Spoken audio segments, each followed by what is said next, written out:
We're doing this little mini-series on prayer, mostly because I need to pray more. I need to do this more. And as we've seen so far in prayer, is prayer important? Absolutely. In fact, we see that in like 1 Thessalonians, because it's chapter 5. It says, rejoice evermore, pray without what? Ceasing, and everything give thanks, for this is the will of God and Christ Jesus concerning you. So, when Jesus Christ came and died on the cross to give us salvation and rise in power, one of the things he wanted to accomplish in us is the ability to do what? Talk to the Father. To have that unbroken relationship. You have to remember, before Jesus Christ did that, how did people tend to pray? They tend to have to go to the temple or go to and get the sacrifices, and it was just kind of very limited. You had this idea that it was hard to get to the Father. You had to go through the priests and the sacrifices in order to have that relationship. What did Jesus do? What did he do to that veil between us and God, basically? Just ripped it in two. Said, no, we're wide open now. So we can, as we're going to see here in Hebrews chapter 4, we can boldly come before the throne of grace, right? He wants to talk. And that's the intimacy of it, isn't it? As Jesus taught them to pray, what did he say? Our Father which art in heaven, hallowed be thy name. Thy kingdom come, thy will be done, right? Who are we talking to? The Father. It's not talk to a saint. Give the message to Mary, Mary give it to the Son, and then the Son can relay it over to the Father. We come before the very throne of God the Father, right? And it's not with just certain words we've got to say, or many words, or flowery words. We can just come and say, help. We can even come in anger. We can come in frustration. We can come crying. We can come however we are. From our heart, he says, talk to him. Get into your closet, get with him, and speak to him, and let him know what's on your mind. Because, frankly, does he already know what's on your mind? Yeah. It's not like you're hiding it from him. But to be able to go and pour that out to him is good for our soul, isn't it? And good for our relationship with him, which is what it's all about. And then last week we saw the promises of God. If you ask in my name, I will do it. You ask anything according to the will of God, he will do it. There's a lot of power in that, isn't it? And you see that, especially in the early years with the apostles going out, the great things they were able to do because they asked. We see Elijah in the Old Testament, right? He's given as an example in the New Testament of somebody, a sinner just like the rest of us. Same problems as the rest of us. Got depressed at times, got angry at times, had struggled with his walk, struggled with his faith. But he prayed and big things happened? Yeah. Because he went and asked. And there's tremendous power in that kind of prayer life, of going and talking to God. Now, are there some things that can hold back our prayer life? And one of them is not even up here that much. You're going to see it as a strain through them. But let's get it on the table right now. One of the biggest hindrances is us. Just not taking the time. Who here, you don't have to raise your hand because I know the answer. Who here has time to talk to God? We all have time. We all have time to read the Bible. We all have time to talk to God. We all have the time. But sometimes it's just a matter of thinking about it. Kind of that mind of ours that we were talking about on Sunday morning, right? It's got a problem. Sometimes we have a block to it. In fact, we have problems come up. We need help, and our first response is, who can I talk to? I'll talk to my friends. I'll talk to so-and-so. I will think it through myself. I will figure it out. And then, when I can't figure it out, then I'll go to who? Then I'll go to God. It's us. It's attitude. And we're going to see a little bit of that, but we've got to get past that and say, yes, I want to be a person of prayer who spends some time one-on-one with God, who has this attitude of constantly talking to God. Is it worth it? Yes, having a good, effective prayer life is so important. It's important to our own mind, our own heart, our own soul to be able to go, and gives us that peace that only God can give, is if we have a good, strong prayer life. How many minutes a day does it have to be? It doesn't matter. It's not like, okay, 5 minutes is good enough, 6 is great, more blessing, an hour is even better. No, it's between you and who? You and God. You're friends, aren't you? You're his child, aren't you? Go talk to him, even if it's a few minutes. And the thing that always brought me home is some of the best prayers in the Bible are in song. You ever read through a song? One of those good prayer psalms? Either the ones that are praising God, the ones calling on God. How long does it take you to read those? It really doesn't take that long to say something substantive and talk to God and let your heart out, right? Is that something we can do? So that's one of the first hindrances, our own attitude, our own desire, our own prioritization. So make prayer a priority, just to talk to him on a regular basis. Let's go to some other things that can be a problem. Let's go to John chapter 15.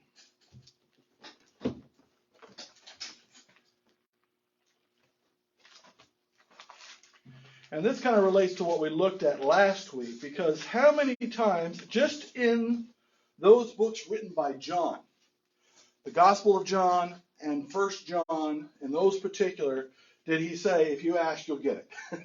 That was a theme. He just kept going over and over again. But what was the key? That we ask according to what? His will. In fact, isn't that what Jesus taught in the Lord's Prayer?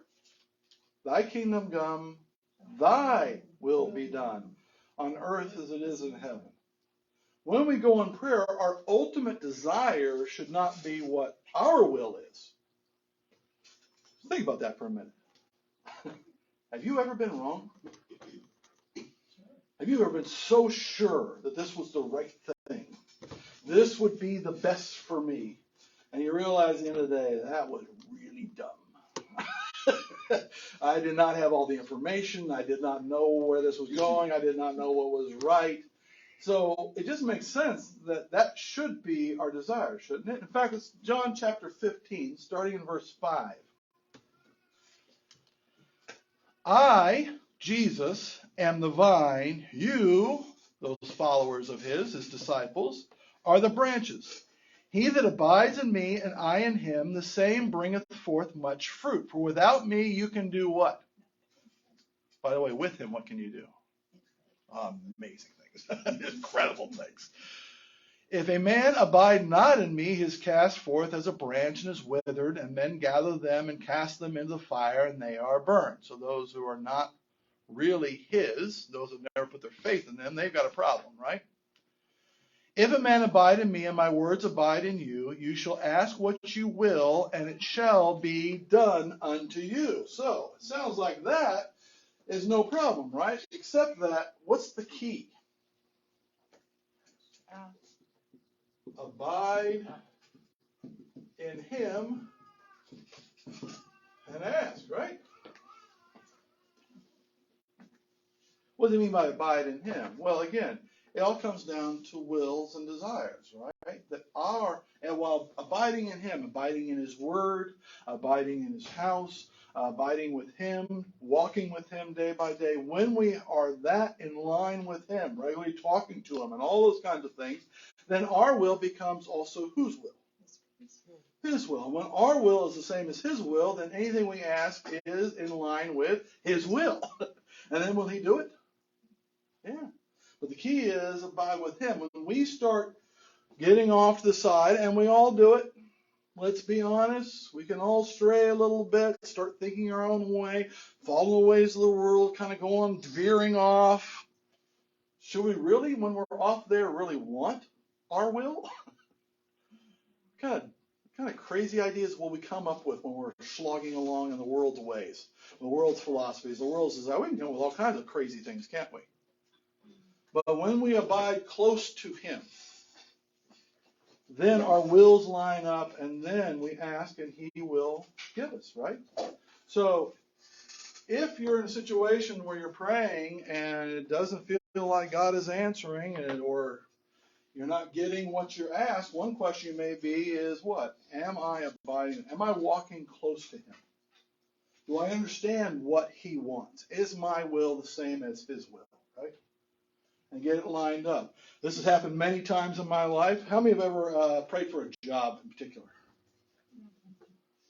What is your prayer typically when it comes to a job? Lord, please get me this job.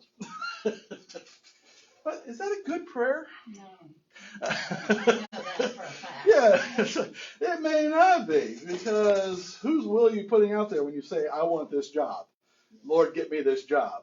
Yours. But instead it should be, Lord, I'd really like this job, but only if it is what? Your will. Whatever it is, I will do. Wherever you want me to be, I will be. And that's called abiding in him and in his will. Next thing you can kind of throw a wrench into it is Psalm 66. Let's all go there. Lucy rudely yelled out this answer earlier. You at home may not have heard it, so we'll go there anyways. Psalm 66, verse 16.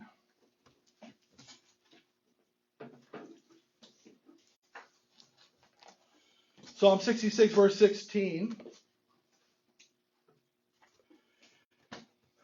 The writer writes, Come and hear, all you that fear God, and I will declare what he hath done for my soul. I cried unto him with my mouth, and he was extolled with my tongue. If I regard iniquity in my heart, the Lord will not hear me. So I went to him in prayer, but I had to recognize that if I have sin, again, if I'm off here doing the ways of the world and following him, and I have sin in my life, what can we expect? Can't expect an answer. But verily God hath heard me.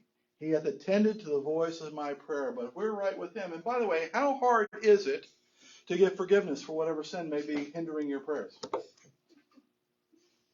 If we confess our sins, he is faithful and just to forgive us our sins and to cleanse us from all unrighteousness. It's not hard. It's not like God saying, okay, now you do these 15 feats of great strength, and then I'll listen to you. And it's like, well, come to me with forgiveness first, and then I will hear your prayer. In fact, this is so well known. It actually came up in a situation with Jesus. Remember when he healed the blind man from birth? What did the blind man even know? God does not hear a sinner. Therefore, if God hears Jesus, he must be what? Not a sinner. Must be right with him. So everybody knows this. If there's sin in your life. So again, sin can be a problem. So again, if you're praying and it doesn't feel like you have that relationship where you're getting responses, one of the things you can do is take a good look in the mirror, like we talked about this morning, right? And say, okay, are there things in my life that I need to repent of? Are there things in my life I need to confess? Let me get right with God, and then I can come before him and know he will hear me. By the way, you notice he says he hears me all the time anyways, but will he answer, right? Will they come to me, or is there a problem in the communication? Now, here's a fun one. Let's go to Matthew chapter 6.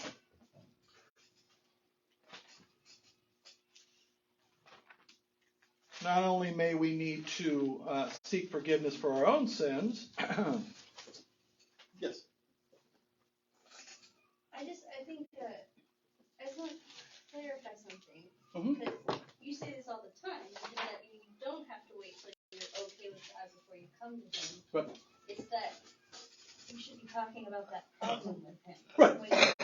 Yeah, it's absolutely. Not that we have to fix the problem. It's that maybe our prayers need to be about that problem. Yep. Instead of about whatever else we're praying about. As David wrote, I acknowledged my sin.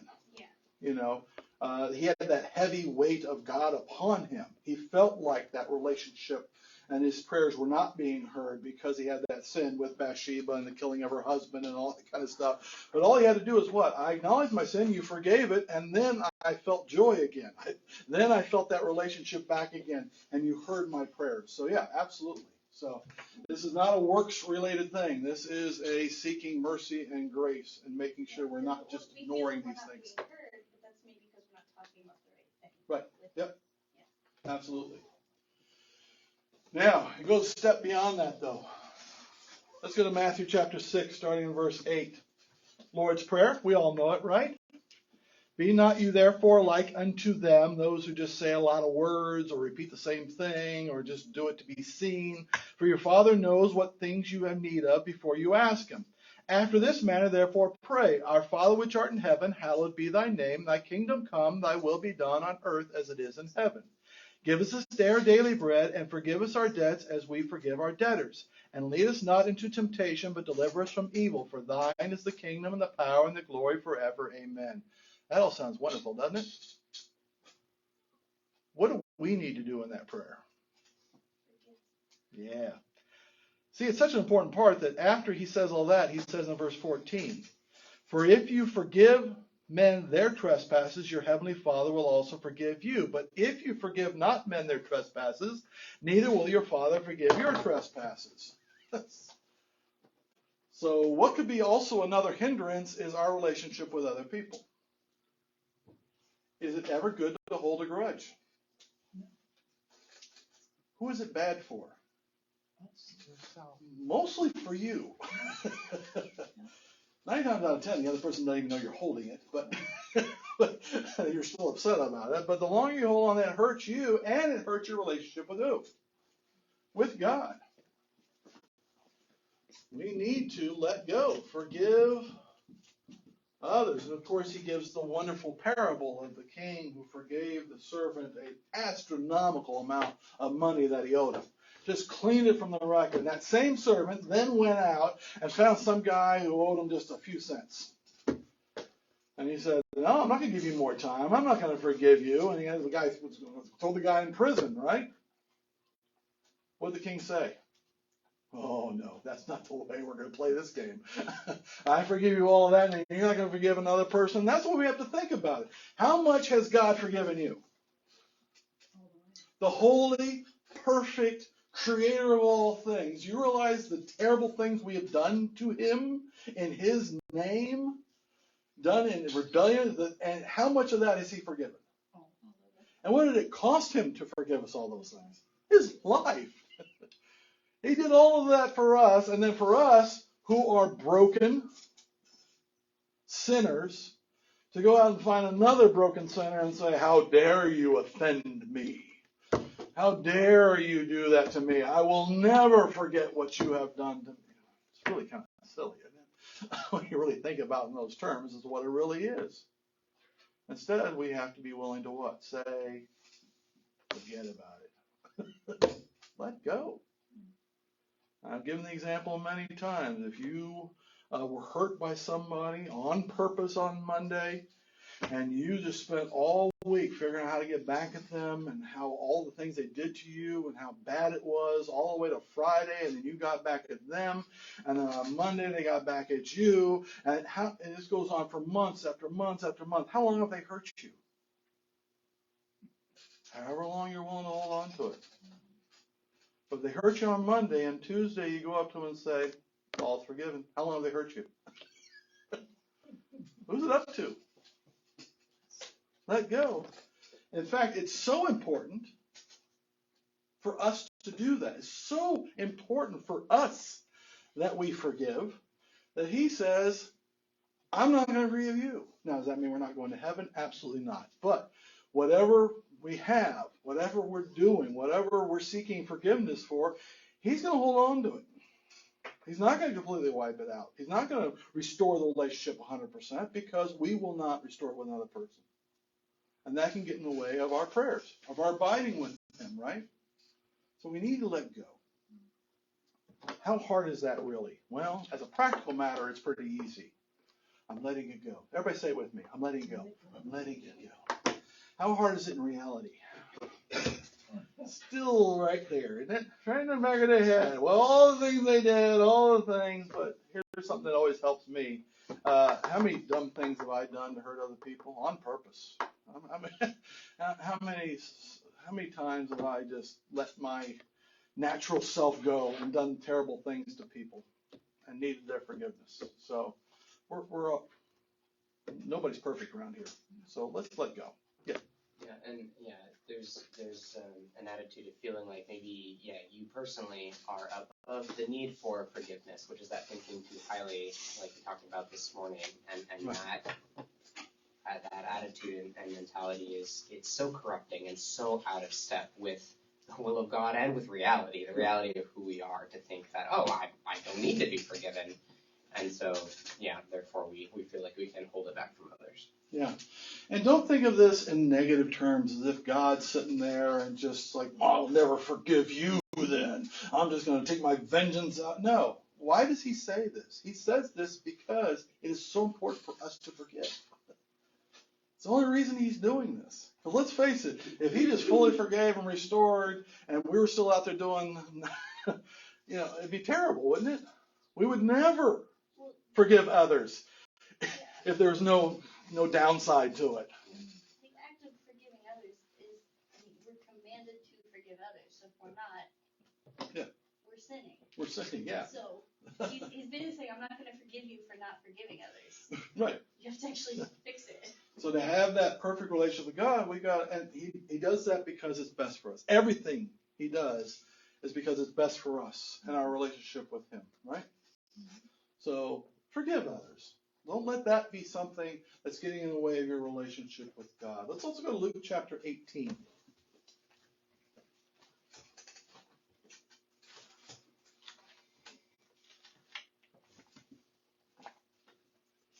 Luke chapter 18, starting in verse 9. And we get into some attitudes here. And I actually talked about this guy this morning. I knew didn't go here because I knew we were going here tonight. But let's look at this Pharisee here in Luke chapter 18, verse 9. And Jesus spoke this parable. Although, how many times do you think this actually really played out in real life? Probably many times. Maybe not exactly this lineup, but you never know.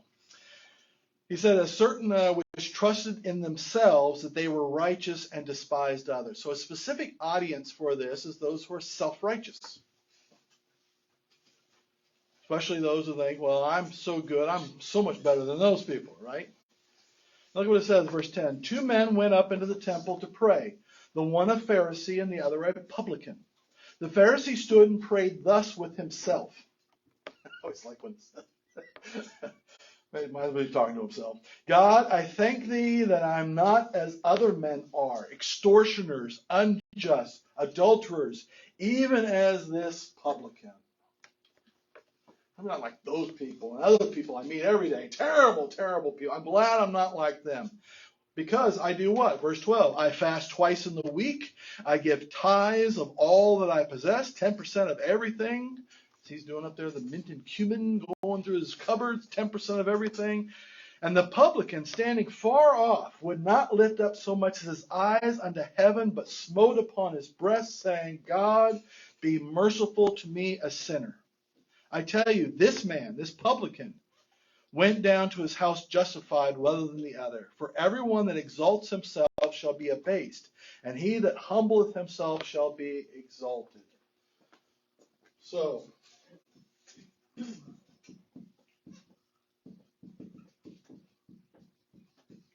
one of the things that can hinder our prayers is our attitude.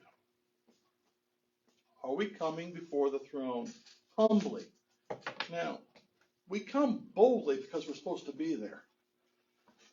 But we also need to be what? Humble. We're only there because he died for us. We're only there because he forgave. We're only there because he made the way, right? And we're coming, and you don't come, again, like we talked about this morning. You're so lucky I'm here. Let me come and advise you, God. Let me go tell you what's going on. Let me tell you what I need, right? Because I've got it all planned out. I've got my 5-year plan. Let me tell you exactly what you need to do to fix everything. And you come with that kind of self-righteous attitude, what can you expect God to do? Laugh? Man plans, God what? Laughs, right? It's like, yeah, right. You got it all together. You're so special. We're not special. We're just saved, right? Instead, it is like the publican. Who? A sinner. Yes. So is the Pharisee. And the publican didn't do all the religious stuff that the other was doing, but still he understood enough that he is a sinner. And go humbly before him, seeking his grace, his mercy, his guidance, and all the things you need. Not because you deserve them, but because you need them, and rest in his love and his mercy. Does that make sense? So check the attitude. How are you addressing God? How are you going before him? Is it in your own righteousness or the righteousness through the blood of Jesus Christ? And let's go to James. A couple more in James. James chapter 1.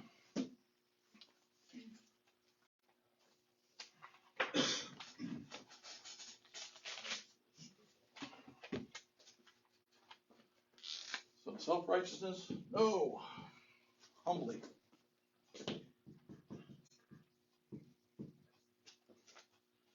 In James chapter 1, we see him talking about who could use some wisdom.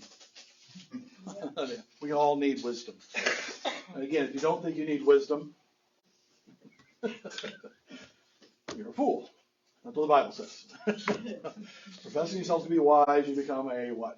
Fool. So we need wisdom. We need understanding. And the world all around us, it's, you ever wondered why all these things are going on? Well, wisdom. What you need to do in your life, seek wisdom. And if you go for wisdom, God will give it. Chapter 1, verse 5 of James. If any of you lack wisdom, let him ask of God that gives to all men liberally and upbraideth not, and it shall be given him. Okay, that makes very much sense. So what can possibly get in the way? Again, attitude. Look what the verse next verse says. But let him ask in faith. Faith in what? A lot of people out there pitching, you gotta be, the more faith you have, the more of what you want will happen. Let me see the problem with what I just said. If you just have enough faith, your will be done. No, I don't want faith in my will. I want faith in my wisdom. I want faith in me. I want faith in who? Faith in God. And that's what he's talking about. But let him ask in faith. Faith in God. That God has the answers. God has the way. God is righteous. His will is good. Put your faith in him. Nothing wavering. For he that wavereth is like a wave of the sea, driven with the wind and tossed. For let not that man think that he will receive anything of the Lord. And the way that wavering, the way that particular word in the original Greek is basically you're wavering between many different points of view. And that's a problem, isn't it? Should God just be on your board of consultants? I'll go see what God has to say, and then I'm going to go see what my friends have to say, and then I'm going to come over here and think about what I want to do, and then I'll kind of put them all together, and between all those points of view, I will come up with the correct answer. Any problems with any of those? When I go in faith to God, who am I seeking wisdom from? God and God alone. God only. He's not just one of the gang, right? Not just one of the people I'm going to consult. God is the one who knows what? Everything. He knows what's best. So we need to come in faith in God. Let's do it up there. Alone. Not wavering between various viewpoints and various ideas. Let's face it. On our many years here on earth, some more than others, Karen. So, you haven't had too many years on this earth. The rest of us have been around a few more times. But over time, how many different philosophies have you been taught over the years? How many different ideas have come into your head? How many different concepts of man have been cataloged up here? And can it get a little confusing? Can it get a little noisy up there? All these different things running around in our head. Whose voice should we be seeking? God's voice alone. His word alone, right? His truth alone. And is there truth? Yeah. So when you go to him, I like how he says, started with wisdom, but then he says what? If anyone think he shall receive anything, Lord, anything in your life. Again, God's not just part of the gang. He's the one that has the answer. So go to him seeking his answer. And if you seek the answer from him, will he give it to you? Okay? And he won't give you attitude. And upbraid you and complain about you. He'll say, yeah, happy to give you the answer. I like that about the truth, don't you? So many religions that man made up are just so crazy. Man actually makes up religions where God is mean-spirited, likes to play games, likes to limit how much we understand, put you through a lot of things in order to get answers. God says you want the answer, what do you need to do? Ask. It's pretty easy. So we need to go and ask, trusting in God alone. Let's go to James chapter 4.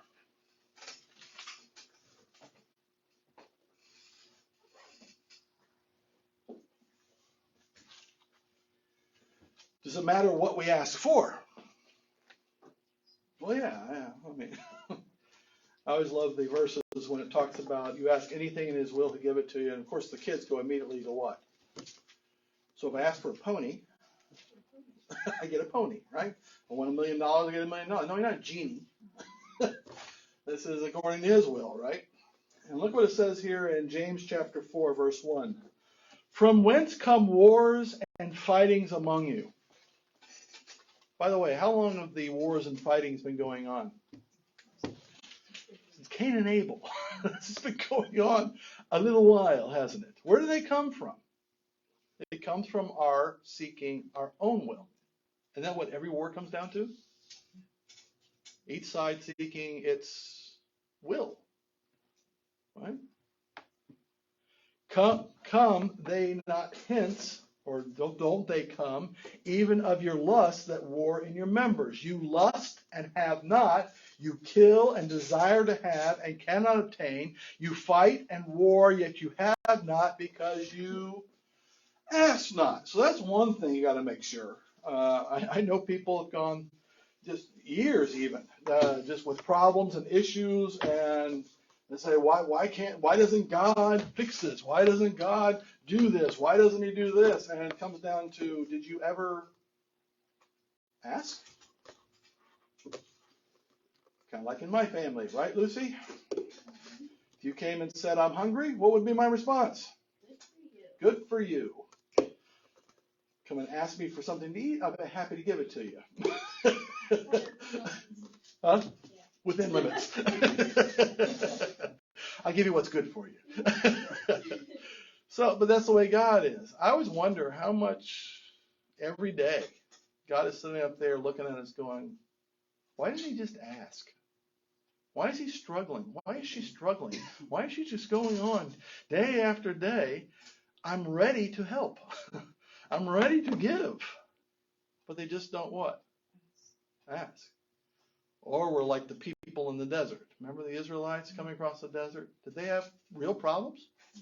You need food? You need water? You need protection? You need all those kinds of things?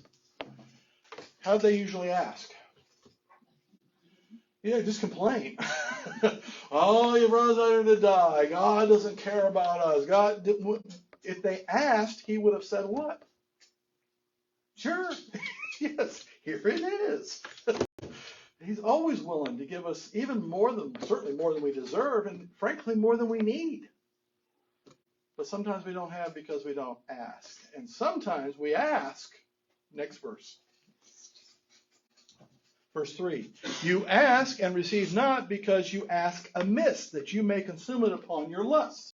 So it's like, why am I asking for that? Why am I asking for that job? Why am I asking to move here? Why am I asking to go to that college? Why am I asking to get this bigger car or this bigger house or this thing or that thing? Why am I asking for it?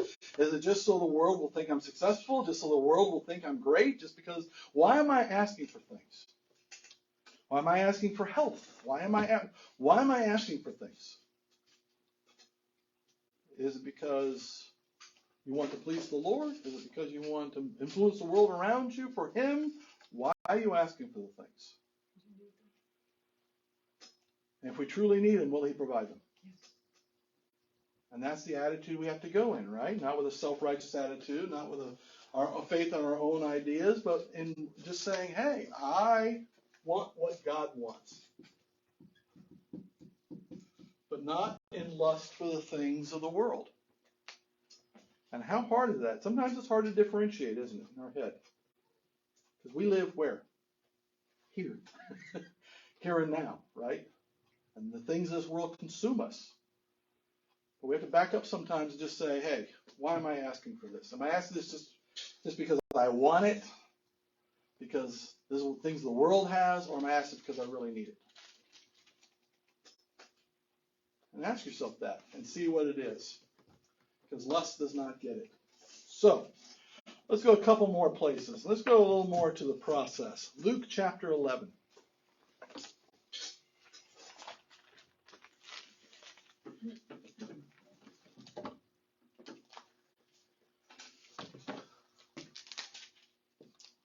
So let's say you got all this. You're abiding in Him, doing good. Walking in His ways.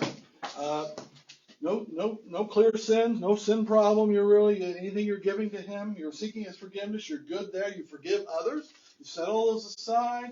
You got a right attitude. It's not out of self-righteousness. You're humbly coming before Him, trusting in Him alone, not to seek your lust, but still it feels like God's not answering you. And that's where we get to something called timing. Timing is everything. Timing's important, isn't it? And when do you want God to act? Right now. But right now may not be the right time. And we may have to be patient. We may have to ask more than once or twice or 3 times or 4 times, right? It's not because He doesn't care, because He wants us to be patient. How many just love being patient? One of my favorite things in the entire world. I love being inconvenienced. I love wasting time when I know it'd be so much better if it got done now, right? No. But sometimes we do. In fact, Jesus talks about that in Luke chapter 11, starting in verse 5. And Jesus said unto them, which of you shall have a friend, and shall go unto him at midnight, and say unto him, Friend, lend me 3 loaves? By the way, don't do that. But back then, people didn't have a lot of control over their schedules. And yeah, you rolled into town, you went to your closest friend, you expected them to give you food, right? So he has to go to his neighbor. Verse 6. For a friend of mine is in his journey, is come to me, and I have nothing to set before him. Why didn't he call? Right? Why didn't he write? Say he was coming. That's not the way the world worked back then. And he from within shall answer and say, Trouble me not, the door is now shut, and my children are with me in bed. I cannot rise and give thee. I say unto you, though he will not rise and give him, because he is his friend, yet because of his importunity, he will rise and give him as many as he needs. And I say unto you, ask and it shall be given you, seek and you shall find, knock and it shall be opened unto you. For everyone that asks receives, and he that seeks finds, and to him that knocks it shall be opened. So, not just because he's a friend, but because he kept doing what? What's importunity mean? Persistence. He became annoying. And because of that, he'll say, okay, it's like our dog. Our dog likes in the middle of the night will just start barking. Not but bark. Bark. Until what? I get up and open the door and let her out, and it's like, hey, quiet. I'm not saying God gets as angry as I do. But what he's saying is sometimes we have to keep asking, right? It's not okay, I'll ask and then you got to jump, God. Come on. Right now. Come on. I ask, you give it to me. But sometimes we have to be persistent. And we have to just keep asking. And keep asking. Is that annoying? I think it's annoying. And then will he give us what we need? Yes. In the right time, he will come and he will give it to us. But sometimes it takes more than just one little prayer, right? Sometimes we got to ask. Sometimes it may even take a whole 5-minute prayer. Sometimes it may take 3 or 4 prayers a day. And whatever it may be, keep asking. Now, sometimes the answer, though, will be what? 2 Corinthians chapter 12. So sometimes it will be a delay, and we got to just keep asking, seeking His will, patiently, I'm sure. 2 Corinthians chapter 12, starting in verse 7. This is Paul talking to the church in Corinth, and he gives a little example of his prayer life. By the way, Paul had a great prayer life. And would you say Paul did pretty good on all these things up here too? Oh, he did great up here. Hey, yes. Did he still sin and things like that? He still had sin, but he would seek forgiveness, and he would get right, and he cared about these things. He had the right attitude and all the kind of things. And he comes to God, and he talks about this in 2 Corinthians 12, starting in verse 7. Unless I should be exalted above measure through the abundance of the revelation, there was given to me a thorn in the flesh. And you read a lot of books and things like that tell you definitively what it is, and none of them agree. So we're not sure what it was, an ailment, eye problem, actual pain. We don't know. But he didn't like it. Does anything about that seem fun? Thorn in the flesh? It was a bother, right? So did he do the right thing? Who did he talk to? Talk to God. A thorn in the flesh, the messenger of Satan to buffet me, lest I should be exalted above measure. Verse 8, for this thing I besought the Lord 3 times that it might depart from me. Now, knowing Paul and the way he talks about his prayer life, it wasn't, please take it away, please take it away, please take it away, right? I'm sure this was over a long period of time where he really asked the Lord. And how many could come up with good reasons why God should take it away? I'm traveling all the time. For you, Lord, it'd be so much easier if I didn't have this. I'm writing all these things for you. It'd be so much easier if I didn't have this. I'm preaching for you. I'm telling people about you. It'd be so much easier and so much better, and my testimony would be awesome if you got this away from me. Right? How many come with all kinds of reasons why? Righteous ones. Real ones. 3 times he begged God to take it away. And did God answer him? Yes, verse 9. And God said to me, my grace is sufficient for you, for my strength is made perfect in weakness. In other words, the answer is no, it's better for you. So you don't get a big old head. Start thinking more highly of yourself than you ought to think. And it's better for me, God said. Because people will see that and see me working in you and not you working in you. Right? It's better. There's more power in that weakness. So what was Paul's response? I'm not working for you anymore then. You're a terrible boss. Don't do what I want to do. Come on. No, that's not his answer at all. What was his answer?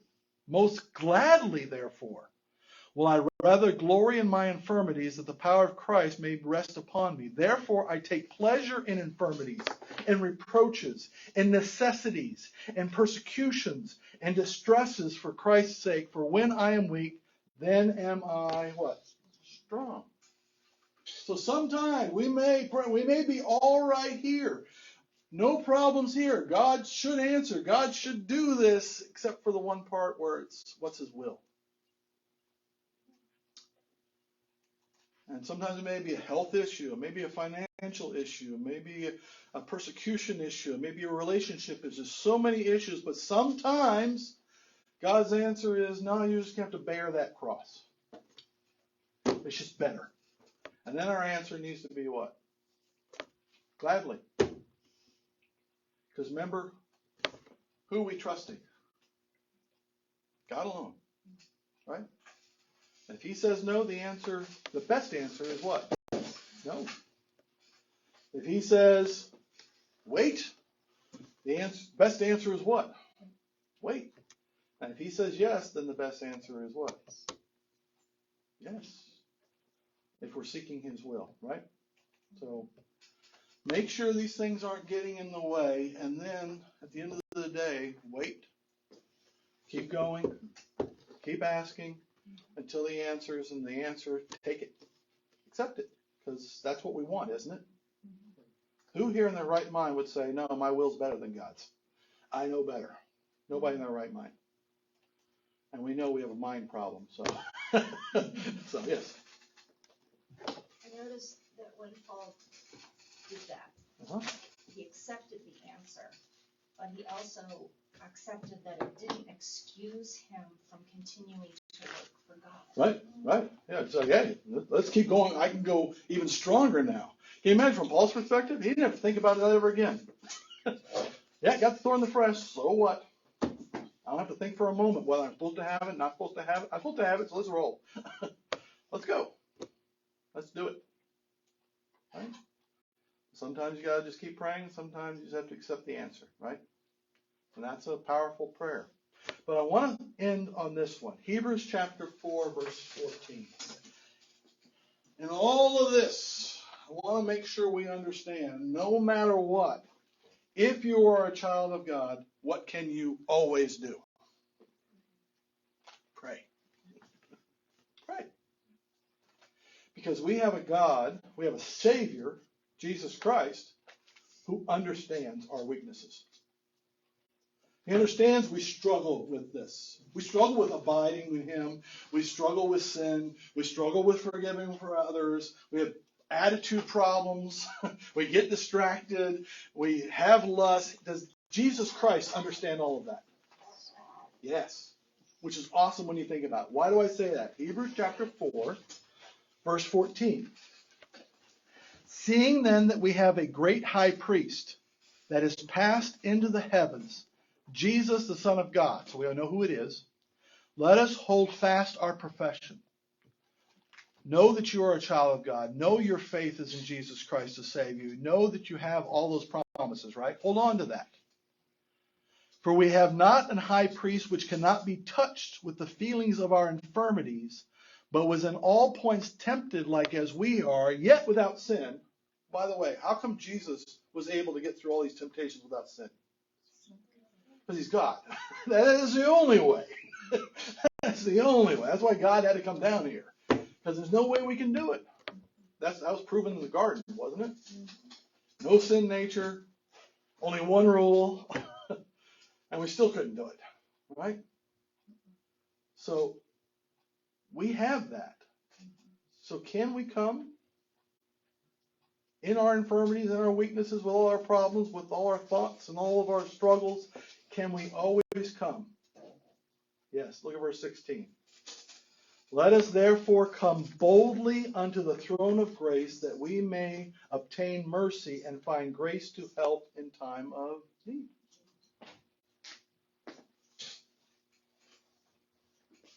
And there are things that may hinder that relationship, but the thing that doesn't hinder it is our access.